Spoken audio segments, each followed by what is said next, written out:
వి gold trusted gold buyers తాకట్టులో ఉన్న బంగారాన్ని విడిపించి ఈ రోజు ఉన్న మార్కెట్ ధరకే కొనబడును. మరిన్ని వివరాలకు సంప్రదించండి 77107720. రాజకీయవాదం చరిత్రలో మట్టిలో కలిసిపోయిన చరిత్రలో ఉన్నాయి తప్పితే ఒకసారి ఛాన్స్ అంటూ వచ్చారు, మరలా వైసీపీ అధికారులకు వచ్చే అవకాశమే లేదు. ప్రజలు కూడా గమనిస్తున్నారు మీ మానసిక పరిస్థితిని. సో అందుకని మీకు సమాధానం చెప్పే పరిస్థితి కూడా దగ్గరలోనే ఉంది, చెప్తామని చెప్పుకోవడం తెలియజేసుకుంటాం.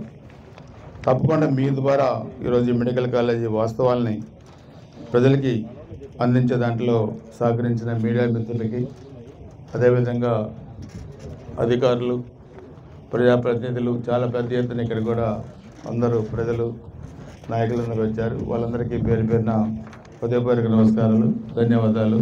జై హింద్. నేను మీకు చెప్పేది అబద్ధాలు చెప్పడం, గ్లోబల్ ప్రచారాలు చేయటం, ప్రజలను నమ్మేయటం, రోజుకొక వీడియో రిలీజ్ చేయటం, ఇవన్నీ కూడా నేను అందుకే మీకు వీళ్ళకి సమాధానం చెప్పాల్సిన అవసరం లేదు. కానీ ప్రజల కోసం ఈరోజు నేను ఈ వాస్తవాన్ని ఇక్కడే మెడికల్ కాలేజీలో పెట్టి అధికారులతో కూడా చెప్పించి నేను కూడా చెప్తున్నాను. నెక్స్ట్ ఇంకొక విజిట్లో టిడ్కో ఇళ్ళ దగ్గర కూడా తీసుకెళ్తాను. అలానే ఇంకా చాలా ఉన్నాయి. ఇవన్నీ కూడా ఎంక్వైరీ కూడా స్టార్ట్ అవుతుంది.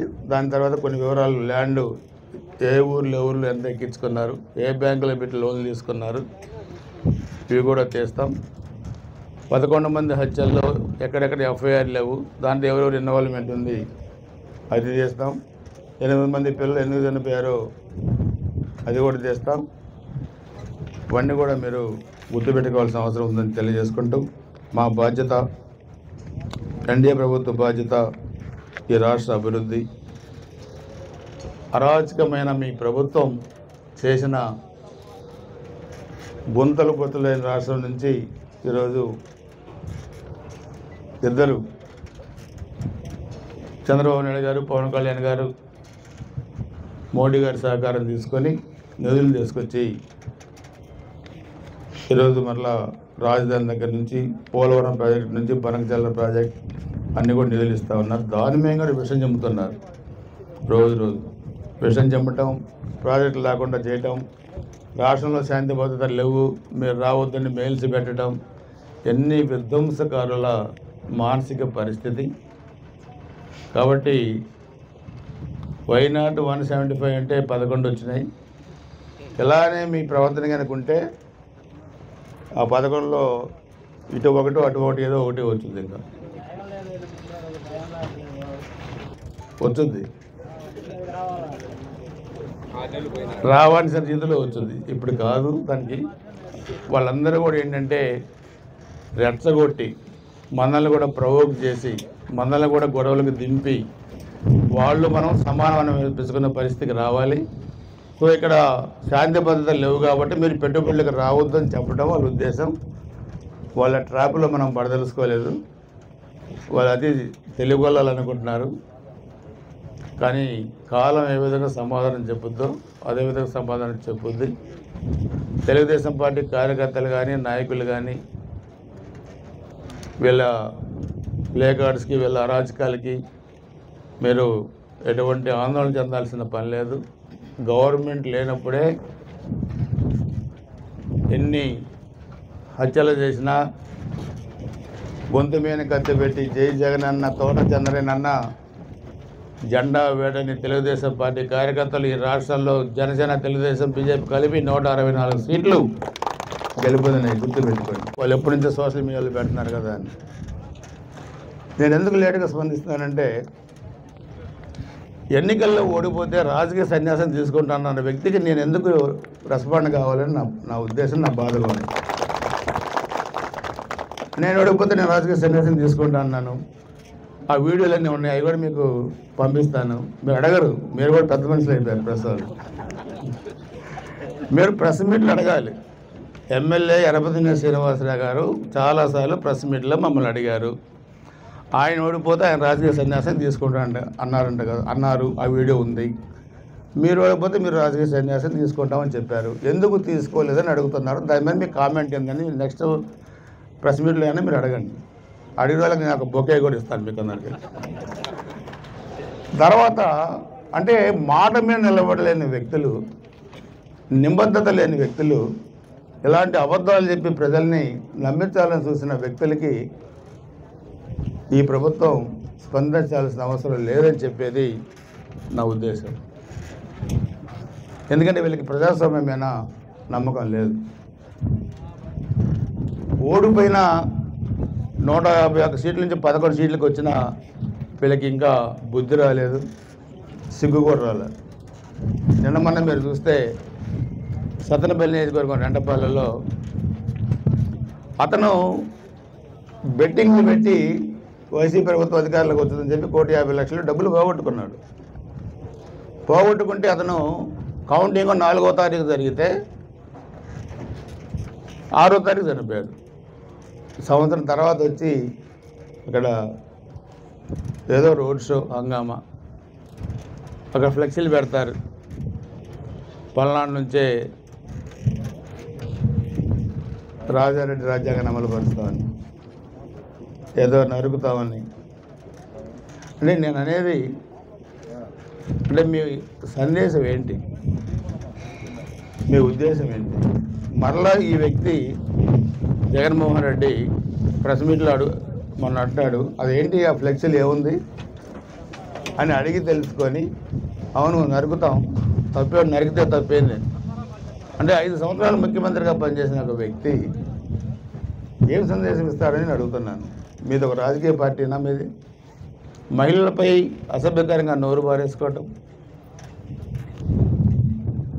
5 సంవత్సరాల అరాచక ప్రభుత్వంలో గొంతులు కోయటం, ఆస్తులు ధ్వంసం చేయటం, గుంతలు కూడా బొత్తులైన రాష్ట్రాన్ని తయారు చేయటం, ఏ ప్రాజెక్టు కూడా పోలవరం దగ్గర నుంచి ఏ ప్రాజెక్టు కూడా పూర్తి చేయకుండా రాష్ట్రాన్ని అద్దెగొద్దు పాలు చేసిన మీరు లెక్కర కేసులు కంప్లీట్గా పూర్తిగా పేగ లోతు దీంట్లో మీరు కొరకపోయారు. 30,000 కోట్ల పైగా కుంభకోణం ఇది. డబ్బులు సంపాదించడమే కాదు, ఇక్కడ మీరు తయారు చేసిన నాసిరకాల లెక్కరికి రాష్ట్రంలో లక్షలాది మంది చనిపోయారు, లక్షలాది మంది లివర్లో పోయి, కిడ్నీలో పోయి, ప్యాంక్రాసిస్లు పోయి, పక్షవాతం నేనే చూశాను నియోజకవర్గంలో తిరిగేటప్పుడు. ఈ సంవత్సరం బాగున్న వ్యక్తి నెక్స్ట్ ఇయర్ పోతే ఆ ఊరు వణుకుతా పెరాలసిస్ వచ్చి ఏంట్రా వీడు ఎట్టున్నారా అని అడిగితే అన్న జగన్ ముందు ఆగాడు హిట్ అయిపోయాడు చెప్తా. మీ పాపం ఎడిపోద్దని అడుగుతున్నాను. ఎడిపోద్ది మీ పాపం. మనుషులను చంపి డబ్బులు సంపాదించుకున్న పాపం మిమ్మల్ని వెంటాడుద్ది, గుర్తుపెట్టుకొని. కన్న తల్లిని చెల్లిని బజారు పెట్టిన జగన్మోహన్ రెడ్డి, చెల్లి ఫోన్ కూడా ట్యాపింగ్ చేసిన జగన్మోహన్ రెడ్డి ఈరోజు నీతులు మాట్లాడుతున్నాడంటే దయ్యాలు వేదాలు వల్లించినట్టు కాదని అడుగుతున్నాను. ఓఎస్డి వాళ్ళ సెక్రటరీ, వాళ్ళ మనుషులందరూ లిక్కర్ కేసులో ఒక్కొక్కళ్ళు ఇంటెలిజెన్స్ డీజీ అందరూ జైలుకి పోతుంటే పిచ్చిపెట్టిన వాళ్ళలాగా చివరికి అది వచ్చి తాడేపల్లి ప్యాలెస్ దగ్గర ఆగింది. చాలా అంటే నేను ప్రెస్ మీట్లో చెప్పకూడని అంశాలు చాలా ఉన్నాయి దీంట్లో. ట్రక్కులతోనే డబ్బులు పంపించడం, ఆన్లైన్లో కాకుండా ఫిజికల్గా డబ్బులు వసూలు చేయటం, ఇవన్నీ కూడా ఏదేమో 20-30 ఏళ్ళు ఉంటామని ఒక అరాచకం అంతే. ఇవన్నీ కూడా దయచేసి అర్థం చేసుకోవాల్సిన అవసరం ఉంది. ఈరోజు కూడా మీరు చూస్తే యోగా ఒక వరల్డ్ యోగా డే ప్రధానమంత్రి గారు మనకు అవకాశం ఇస్తే ఎన్ని కోట్ల మంది ఈరోజు రాష్ట్రంలో చేశారంటే మనం కూడా చేసాం. పిడిగాల్లో చాలా బాగా జరిగింది. 5 లక్షల మందికి ఒక వరల్డ్ రికార్డు వైజాగ్లో ప్రధానమంత్రి గారు, ముఖ్యమంత్రి గారు, ఉప ముఖ్యమంత్రి పవన్ కళ్యాణ్ గారు వీళ్ళందరూ కూడా అక్కడ చేశారు.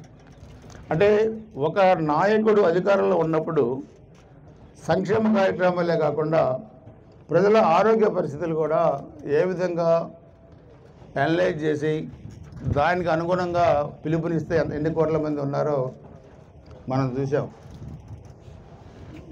అది మనిషి ఆరోగ్యంగా ఉంటే ఏ వృత్తిలో ఉన్నా ఆ కుటుంబం బాగుంటుంది, పిల్లలు చదివించుకుంటారు, కుటుంబంతో బాగుంటుంది. అది ఒక శక్తివంతమైన నాయకుడి ఆలోచన విధానం, ప్రజలందరూ బాగుండాలని. మానసికంగా కూడా దృఢంగా ఉండే వాళ్ళ ఆలోచన. కానీ మానసిక వికలాంగుల ఆలోచన నరకండి, చంపండి, చంపితే తప్పే ఉందనేది మానసిక వికలాంగుల ఆలోచన. అటువంటి మానసిక వికలాంగులే వీళ్ళు వైసీపీ నాయకులు. పోలీసుల మీద ఎగబడటం, పోలీసుల మీద ఇష్టాచిక భాష మాట్లాడటం.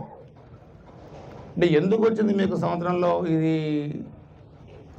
అంటే మీకు ఒక పతనావస్థలో ఉన్నారు కాబట్టి పతనావస్థలో ఉన్నోడికి ఇంకా తప్పులు చేయాలనే దీంట్లో మీరు డెస్పరేట్ మూడ్లో వెళ్ళిపోతున్నారు మీరు. అయినా మేమే పెద్ద దాని గురించి పట్టించుకోవట్లేదు. ఈ నియోజకవర్గంలో కూడా చాలా ఉన్నాయి. ఇంకా ఇప్పుడు ఇలాంటి అబద్ధాలు చెప్తేనే మేము చేస్తున్నాం. ఇంకా మీరు ఇప్పుడే ఉలిక్కి పడితే ఎట్లా? మీ స్కాములు చాలా ఉన్నాయి. 11 మంది చనిపోయినాయి, అది ఎంక్వైరీ ఉంది. 8 మంది పిల్లలు చనిపోయిన ఎంక్వైరీ ఉంది. ఈ భూముల దాంట్లో కూడా కొన్ని స్కాములు ఉన్నాయి, అవి కూడా దీంట్లో తీస్తాం. నియోజకవర్గంలో ఎన్ని స్కాములు ఉన్నాయో అన్ని స్కాములు కూడా తీస్తాం. మీరు తొందరపడబాకండి మీరు. కాకపోతే నేను కక్షాధిపతితో వెళ్ళట్లేదు కాబట్టి ఒక సిస్టమ్లో వెళ్తున్నాను నేను. మీరందరూ కూడా ఆలోచించాల్సిన అవసరం ఏంటంటే, నియోజకవర్గంలో ప్రాజెక్టులు పూర్తి కాల. నర్సరాపేటలో మనకు బ్రహ్మాండంగా ప్రాజెక్టులు పూర్తయినాయి. మీరు చూడాలి ఏంది ఎక్కడ పూర్తి కాని ప్రాజెక్టులు, ఎక్కడ డబ్బులతోని నర్సరాపేటలో పూర్తయినాయి. అంటే దీన్ని ఏమనాలో మీరు చెప్పాల్సిన అవసరం ఇవన్నీ కూడా. సో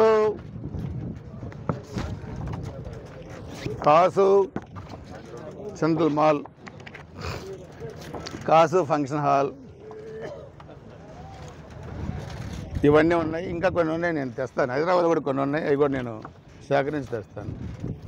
ఇక మీరు ప్రోటోకాల్ కూడా ఒకసారి మీరు చూస్తే ఎమ్మెల్యే సభాధ్యక్షుడిగా ఉంటాడు. ఎమ్మెల్యే తర్వాత స్థానిక ఎంపీ ప్రోటోకాల్లో ఉండాలి. ఇది ప్రోటోకాల్. మీరు చాలా సంవత్సరాల నుంచి మీరు కూడా ప్రస్తుతం ఇంట్లో ఉన్నారు, మీకు కూడా తెలుసు ప్రోటోకాల్. ఇక్కడ 31/5/2021 శంకుస్థాపనప్పుడు శ్రీకృష్ణదేవరాయల గారిది 5వ పేరు వేశారు.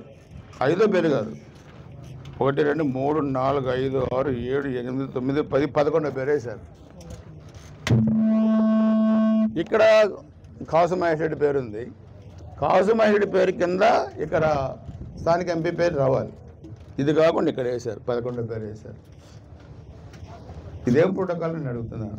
ఆ రోజు మీ పార్టీ ఎంపీ కావచ్చు, కానీ వాట్ ఇస్ ద ప్రోటోకాల్? ఇది మీరు చెప్పాలి. ఇక్కడ మనం చూస్తే ఇక్కడ ప్రారంభం ఫేజ్ 1 26/2/24. దీంట్లో 10వ పేరు వేశారు ఎంపీ గారిని ప్రారంభోత్సవంలో. ఏ ప్రోటోకాల్ ఇదని నేను అడుగుతున్నాను. అలానే ఇక్కడ చూస్తే సుబ్బారావు గారు చెబుతున్నారు, కొన్నిట్లో మా పేరు కూడా లేదు, కొన్నిట్లో వేశారని. ఇక్కడ వీళ్ళ ఆర్ఓబికి 4/1/2004 కరెక్ట్గా ఎన్నికల ముందే చేశారు శంకుస్థాపనలన్నీ. ఇలాంటి పూర్తి కాకుండా ప్రారంభోత్సవాలు. అక్కడ ఏం చేశారు? శంకుస్థాపకులు కాసు మహేష్ రెడ్డి గారు, కింద ఎక్కడో ఎంపీ గారు. కానీ మొన్న మేము చూస్తే 15వ తారీఖు ఇక్కడ మేము శంకుస్థాపనే ఎంపీ గారితో పెట్టి ఫస్ట్ పేరు ఎంపీ గారిని మేము వేసాం. ఇది గౌరవించుకునే విధానం ఉంటాను రాజకీయాలు. మీరు ఈ విధంగా మీరు తయారైపోయి ఒక అరాచకంగా తయారైపోయి మీరు ఏ విధంగా చేస్తారంటే 2021 కంప్లీషన్ 30 months లో అవ్వాలండి. అది 24/11/2023 అవ్వాలండి. ఒకసారి ఎక్స్టెన్షన్ ఆఫ్ టైం ఇచ్చారు, 24 వరకు, 11/11/2024 వరకు ఇచ్చారు. తర్వాత నెక్స్ట్ వచ్చి 6/4/2026 ఏప్రిల్ 2026కి మొత్తం కంప్లీట్ చేయాలి సార్. దాన్ని మన ఫేజుల వారీగా ఇద్దామని మనం ప్లాన్ చేస్తున్నాం. అంటే నెంబర్ ఆఫ్ బెడ్స్ 520 బెడ్స్ ఉంటుంది. మనం ఫస్ట్ ఇయర్ రోజుకి 420 బెడ్స్ రెడీ చేస్తున్నాం. సీట్స్ 100 సీట్స్కి మనకి ఫస్ట్ ఇయర్కి 3 ల్యాబొరేటరీలు, 2 lab, 2 lecture halls, examination hall ఇవ్వాలండి. పర్సెంటేజ్ 46.32% అండి. అంటే 203 crores ఇప్పటివరకు 500 crores పేమెంట్ ఉంది. మిగతా వర్క్స్ కూడా మనం ఇప్పుడు ఆల్ వర్క్స్ మొత్తం కలిపి అది తప్పండి. అది తప్పు అని చెబుతున్నారు ఈ గారు. కరెక్ట్ కాదు. హాస్పిటల్ ఎలా ఓపెన్ అయింది? 46% ఓపెన్ కాదు అంటే ఓపెన్ చేయాలంటే మేము డిసెంబర్ అందుకే దాని వరకు డిసెంబర్ వరకు టైం అడుగుతున్నాం. మిగతా హాస్పిటల్ ఫినిషింగ్స్ కంప్లీట్ చేసి నేను ఈ ఉద్దేశం ఏంటి, కంప్లీట్ కాకుండా సలహాలు కలిగిస్తున్నారా సార్? అది నేను చెప్తాను. 73% వరకు అయిపోయింది మనకి హాస్పిటల్ వరకు. అంటే టోటల్గా ఓవరాల్గా 46 అయినా కూడా హాస్పిటల్ వరకు 76% అయింది. కాలేజీ వరకు 58% అయింది. అట్లా మనం ఏది ముందు చేయాలో దాని మీద ఎక్కువ కాన్సన్ట్రేట్ చేసి దాని మీద వర్క్ చేస్తున్నాం. లోపల ఫినిషింగ్స్ అవి చేసి మీకు ఒక 3-4 months హాస్పిటల్ రెడీ అవుతుంది.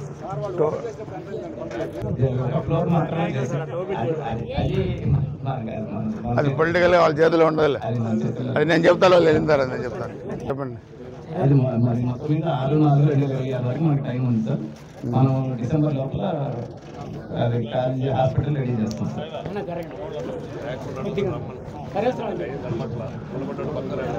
సర్వీసెస్ మున్సిపాలిటీ నుంచి 6.5 kilometers లైన్ వేశారు. వాటర్ సప్లై కూడా కంటిన్యూస్ వాటర్ సప్లై ఇస్తారు. వారికి అమౌంట్ కూడా కట్టేసాము. అది కూడా వర్క్ కంప్లీట్ అయిపోయింది మున్సిపాలిటీ. వేరే ఏమన్నా ప్రశ్న నుంచి అడగండి, ఏమన్నా అధికారులు అడగండి. ఇక్కడ ఇన్ఫ్రాస్ట్రక్చర్ ఎంతవరకు అయింది సార్? అది చెప్తున్నా కదా 46% అయింది. ఓవరాల్గా ఒక బ్లాక్ ఎక్కువైనా ఒక బ్లాక్ తక్కువైనా మొత్తం హాస్పిటల్ బిల్డింగ్స్ అన్నీ కలిపి 46% అయింది, ఇంక్లూడింగ్ ఈ గవర్నమెంట్ 1 year కలిపి. అది కాదు, స్టిల్ టుడే ఈ 1 year కూడా కలిపి అయింది 46%. పూజలో మా నాన్నగారి పేరు మీద 2 ఎకరాల 53 సెంట్లు పొలం ఉంది. పొలం ఉండి మెడికల్ కాలేజీ కింద వాళ్ళు ఇవ్వమని అడిగినప్పుడు మేము అన్నాము మాకు ఇదే ఉంది, మాకు ఇదే జీవనాధారం అని మేము ఇవ్వాలి అన్నాము. అంటే కాదబ్బా ఇప్పుడు రోడ్డు దగ్గర నుంచి అందరూ ఇస్తున్నాము, మీరు కూడా ఇవ్వాల్సిందే అని అన్నారు. సరేనండి ఇస్తామండి అని అన్నాము. కానీ వాళ్ళు ఎవరికి ఆపుకొని మా వాటిని తీసుకుంటున్నారన్న విషయం తెలిసి మేము కూడా ఆపుదాము, మేము కూడా ఇవ్వమన్నాము. అంటే మా దగ్గరకు వచ్చి బెదిరించి మీకు ఆధార్ కార్డు కూడా లేకుండా చేస్తామని బెదిరించి మా దగ్గర సంతకాలు పెట్టించుకొని తీసుకున్నారు సార్. ఇదే విషయం కలెక్టర్ గారి దగ్గరికి వెళ్ళి సార్ ఇదేంటి సార్ మరి మీటింగ్లో మాకు ఇలా చెప్పారు, మరి ఉద్యోగాలు అనేది ఇవ్వండి సార్ అంటే ఇంకా ఈ మీటింగ్ ఇప్పుడు అయిపోలేదు కదమ్మా, ఇంకా 2-3 సార్లు మీటింగ్ జరిగేది, అప్పుడు మీకు ఏదైనా ఇష్యూ ఇస్తాము, ఏదన్నా మీకు ఏదో ఒక ఉద్యోగాలు ఏదో ఇస్తామని చెప్పారు సార్. ఆ విషయం మేము అడుగుతామని మళ్ళీ కలెక్టర్ గారి దగ్గర కానీ ఎమ్మెల్యే గారి దగ్గర కానీ ఎక్కడికి మమ్మల్ని తీసుకెళ్ళలేదు. ఒక్కసారి మీటింగ్ కలెక్టర్ గారి దగ్గర తీసుకెళ్ళి ఏం చేయలేదు, మొత్తం వాళ్ళ రాజకీయం వాళ్ళే తీసుకున్నారు సార్. మాకు ఏదైనా న్యాయం చేయాలని అవన్నీ కంప్లైంట్లు కూడా రాశారు పేర్లు, అవన్నీ కూడా రామాంజీ చెప్పినట్లుగా అధికారుల దృష్టికి తీసుకెళ్ళి ఎవరైతే బెదిరించారో వాళ్ళు మేము కూడా చర్యలు తీసుకోవడం జరుగుతుంది. దాంట్లో వీళ్ళకి ఆ రోజు వైసీపీ నాయకులతో పాటుగా కావాల్సిన నష్టపరిహారం ఏదైతే రాలేదో అది కూడా మాట్లాడి దాన్ని కూడా న్యాయం చేయడం జరుగుతుంది. ఎవరైతే ఆ రోజు బెదిరించారో వాళ్ళు మేము కూడా యాక్షన్ తీసుకుంటాం. ఇలాంటివి చాలా జరిగింది రాష్ట్రం మొత్తం మీద కూడా. కాబట్టి కంప్లైంట్ రూపంలో తీసుకొని ఇది మేము కూడా చర్యలు తీసుకోవడం తప్పకుండా జరుగుతుంది. అందుకని ఈ కాలేజీలో కూడా ఒక రాష్ట్ర ప్రభుత్వం కూడా భవిష్యత్ అవసరాల దృష్టిలో పెట్టుకొని ఈ కాలేజీ చుట్టూ ఒక 30 ఎకరాలు కూడా ప్రభుత్వం తీసుకోవాలని చెప్పి కూడా ప్లాన్ చేస్తూ ఉంది. సో ఆ 30 ఎకరాలు కూడా తక్కువ అన్ని ఎదురయ్యి పక్కయ్యి అన్నీ కూడా దాన్ని కూడా పరిశీలన చేసి ఇంకా 30 ఎకరాలు కూడా ప్రభుత్వం తీసుకోవడానికి ప్లాన్ చేస్తూ ఉంది. త్వరలో వివరాలు కూడా మీకు అందరికీ చెప్తాను. ఈ సంవత్సరం మొదలు పెట్టాలని అనుకున్నాం. ఏ బ్లాక్ ఎప్పుడు కంప్లీట్ అయింది దాని మీద ఈరోజు ఈఈ గారు, డిఈ గారు, అదైతే ఎవరైతే కాంట్రాక్టర్స్ ఉన్నారో మెగా ఇంజనీరింగ్ జిఎం గారు, అదే వీళ్ళందరూ కూడా ఇక్కడికి రావడం జరిగింది. సో అన్ని బ్లాక్స్ కూడా చూసాం. ఇప్పుడు ఈ గారు దాని మీద మీకు ఒక బ్రీఫ్ నోట్ మీకు ఎక్స్ప్లెయిన్ చేస్తారు. అధికారులు అయిన తర్వాత మిగతా నేను మాట్లాడతాను. ఎమ్మెల్యే గారు శ్రీనివాసరావు గారికి, మిగతా సుపాల ప్రముఖులందరికీ ఏపీఎంఎస్ఐడిసి తరఫున స్వాగతం చెప్తున్నాను. నేను ఏపీఎంఎస్ఐడిసి శ్రీరాడ్ యాక్చువల్ ఇప్పుడు గుంటూరు అడిషనల్ ఛార్జ్ ఉంటుంది, ప్రస్తుతం శ్రీరాడ్ ఉంటుంది. ఇక్కడ ఈ బ్లాక్స్ మొత్తం 47.53 acres స్థలంలో మనం ఇక్కడ teaching hospital, medical college, quarters, hospital, మన హాస్టల్స్ అన్ని మొత్తం 13 లక్షల స్క్వేర్ ఫీట్కి ప్రపోజ్ చేయడం జరిగింది. అందులో టీచింగ్ హాస్పిటల్ వచ్చి ఒకటి 6 బ్లాక్స్ ఉంటాయండి. అందులో ఫస్ట్ ఫ్లోర్లో ఫస్ట్ వరుసలో ఉన్నాయి 3 బ్లాక్స్ ఉన్నాయి. ఫస్ట్ వచ్చేది ఎమర్జెన్సీ బ్లాక్ అండి, క్యాజువాలిటీ ఎమర్జెన్సీ. దాని తర్వాత అది 3G+3 అండి. దానిలో కింద మీకు stores, casualty block, maternity, operation theatres అన్నీ ఉంటాయండి అందులో. నెక్స్ట్ సెంట్రల్ బ్లాక్లో వచ్చినప్పటికి ఎంట్రన్స్ బ్లాక్ అనేది డబుల్ ఫ్లోర్ హైట్ ఉంటుంది, ఓపీడీకి ఉంటుంది. ఆ తర్వాత బ్లాక్ G+3 అండి. అది దాంట్లో ఓపీడీ బ్లాక్ ఉంటుంది. ఓపీడీ బ్లాక్స్, డైస్, అందులో ఇంకా ఐసీలు అన్నీ ఉంటాయండి. వెనకాల బ్లాక్స్ వచ్చేటప్పటికి G+5 అండి. అందులో ఇన్పేషెంట్ బ్లాక్ ఉంటుంది సార్. అందులో ఒకటి 220 బెడ్స్ ఉంటాయండి.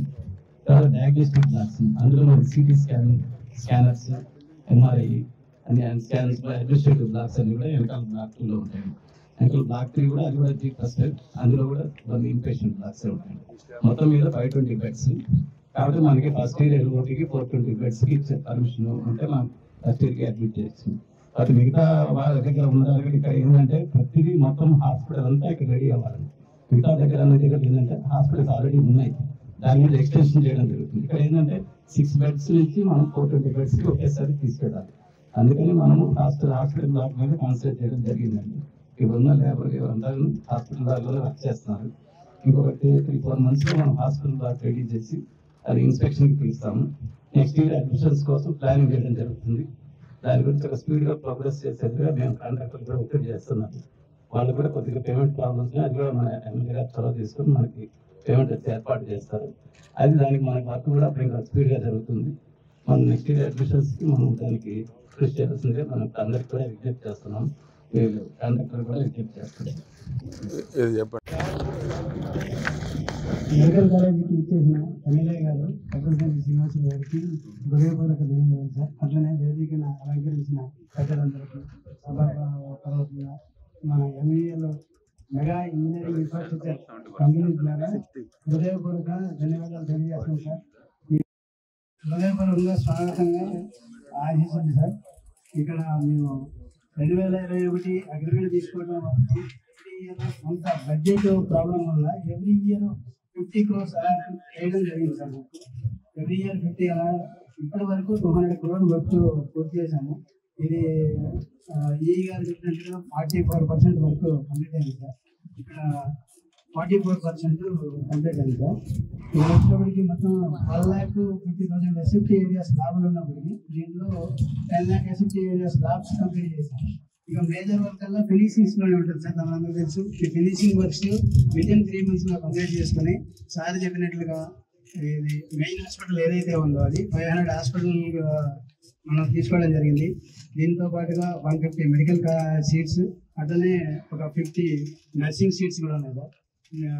ఈ 150 మెడికల్ సీట్స్కి ఏదైతే వాళ్ళు ఎన్ఎంసీ గారు చెప్పినట్లుగా ఎన్ఎంసీ విజిట్ జరుగుతుంది. వాళ్ళ పర్మిషన్ ఇచ్చే టైం నాటికి మనం హాస్పిటల్ కంప్లీట్ అయ్యి మనం హాస్పిటల్ సక్సెస్ఫుల్గా రన్నింగ్ చేయగలిగితే మనకి మెడికల్ కాలేజ్ పడుతుంది. ఆ విధంగా ఫేస్ మేనర్గా వర్క్ సెలెక్ట్ చేసుకుని మనం మెయిన్ హాస్పిటల్ బిల్డింగ్ని ఇప్పుడు ప్రొజెక్ట్ చేస్తున్నాము. ఈ మెయిన్ హాస్పిటల్ బిల్డింగ్లో 320 manpower purely labour work చేయడం జరుగుతుంది. ఆపోజిట్లో ఉన్న మెడికల్ కాలేజీలో 100 members, ఇతరత్ర యాన్సరీ బ్లాక్స్ ఉన్నాయి like mortuary building, biomedical waste, hospital kitchen and dine, hostels and STB, ETB. ఇక్కడ ఏదైతే ఉందో ఈ బయోమెడికల్ వేస్ట్ నుంచి వాటర్ను కూడా ఇక్కడే ట్రీట్ చేయడం జరుగుతుంది. ట్రీట్ చేసి ఏదైతే క్లియర్ వాటర్ వస్తుందో అది మళ్ళీ మనం మొక్కలకి వినియోగించుకుంటాం. ఎటువంటి వ్యర్థాలు ఇక్కడ పడవేయడం జరగదు సార్. ఒక హైజెనిక్ డిజైన్ చేయడం జరిగింది. అలాగే ఎస్టీబీ, ఈటీబీ డిజైన్ చేసిన వాటిని కూడా మనం సకాలంలో కంప్లీట్ చేసుకుని మెయిన్ స్ట్రక్చర్స్ కంప్లీట్ చేస్తున్నాం. ఏదైతే ఫినిషింగ్ వర్క్స్ మనం 3 months లో కంప్లీట్ చేసి గారు చెప్పినట్లుగా డిసెంబర్ కల్లా main hospital building hand over చేయడం జరుగుతుంది. మార్చి నాటి కల్లా మనం మెడికల్ కాలేజీని కూడా హ్యాండ్ ఓవర్ చేస్తాం. ధన్యవాదాలు సార్. ఇండియా పాకిస్తాన్ తాజా అప్డేట్స్ కోసం డౌన్లోడ్ చేసుకోండి RTV లైవ్ యాప్.